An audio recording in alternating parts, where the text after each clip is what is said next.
મોરબીના જેતપુરમાં ખેડૂત આંદોલન ચાલ્યું। પાર્ટ 1, પાર્ટ 2 અને પાર્ટ 3 ની હવે શરૂઆત થઈ। નેહુલ અમૃત્યા, નિલેશ એરવાડિયા જેવા આગેવાનો એમાંથી આવ્યા।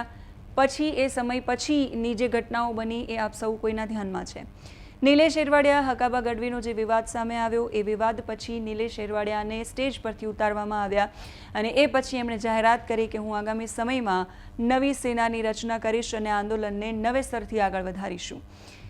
એ જ અંતર્ગત નિલેશ એરવાડિયાએ મોરબીના રવાપર ગામે સરદાર સેનાની આગેવાની હેઠળ કિસાન સંમેલનનું આયોજન કર્યું। શું જાહેરાત કરી છે અને એમણે શું કહ્યું છે એ બધા જ વિષયો પર વાત કરીશું।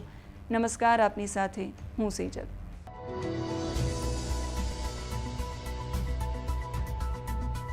મોરબીના રવાપર ગામે સરદાર સેનાની આગેવાની હેઠળ કિસાન સંમેલનનું આયોજન થયું। મોટી સંખ્યામાં મોરબી શહેર, તાલુકા અને અન્ય જિલ્લામાંથી ખેડૂતો હાજર રહ્યા।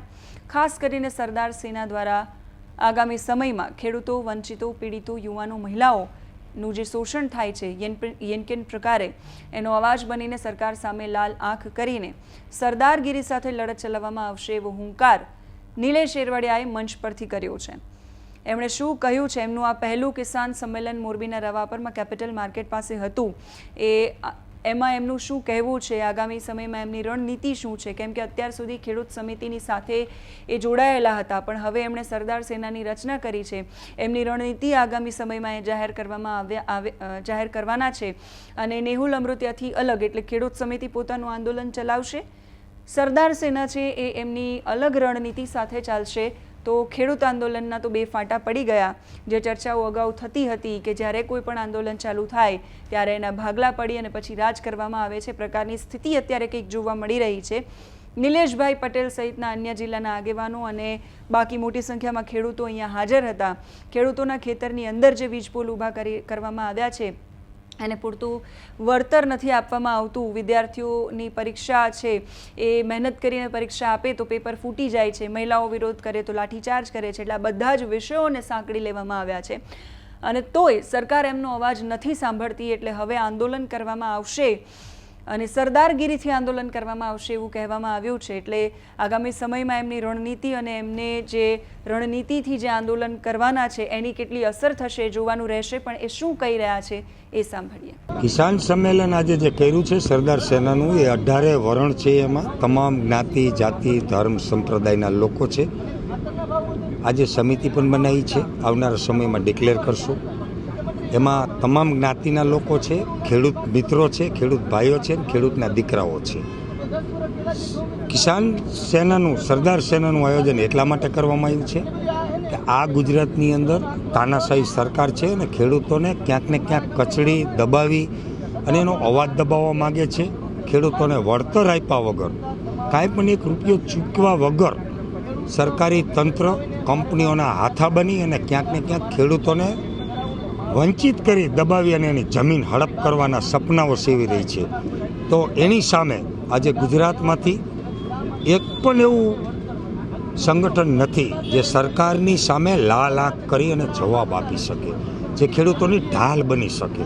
હા, ઘણા બધા સંગઠનો ખેડૂતો માટે લડે છે, સારું છે, અમારું એને સમર્થન છે, પણ અમે આજે જે એક નવા વિચારો સાથે સરદાર સેનાનું આયોજન કર્યું છે, જેમાં તમામ જ્ઞાતિને સાથે લઈને અમે નીકળ્યા છીએ, તો અમે ઢાલ બની અને ખેડૂતોના પ્રશ્નોને વાચા આપવા માટે અમે અમારા સરદારના વિચારો સાથે, જે સરદારોના વિચાર હતા કે ભારતનું નિર્માણ કેવું હોવું જોઈએ, મારા ભારતનો ખેડૂત કેવો હોવો જોઈએ, કારણ કે ખેડૂતની કોઈ જાત નથી, ખેડૂતની કોઈ નાત નથી, ખેડૂત તો એક ખેડૂત છે। કણમાંથી મણ પેદા કરતો, આ ધરતી ચીરી અને ધાન પેદા કરતો ખેડૂત છે। એ લાચાર અને બિચારો ન હોય આવું સરદારનું સપનું હતું।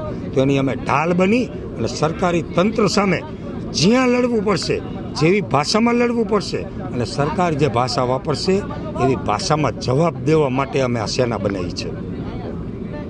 તો નિલેશ એરવાડિયાએ જે કહ્યું કે અગાઉ જે ખોટા કેસ થયા હતા અને ખેડૂતોના હક માટેની લડાઈ હું જે લડતો હતો એને લઈને જે આરોપો લાગ્યા હતા, હવે હું પાછી પાની નથી કરવાનો। જો સરકારી તંત્ર પરિપત્રના આધારે બળજબરીથી વીજ કંપનીના થાંભલા ખેતરમાં ઊભા કરશે તો એને ઉખાડીને 36 રૂપિયા કિલો ભંગારના ભાવે એને વેચી દેવામાં આવશે।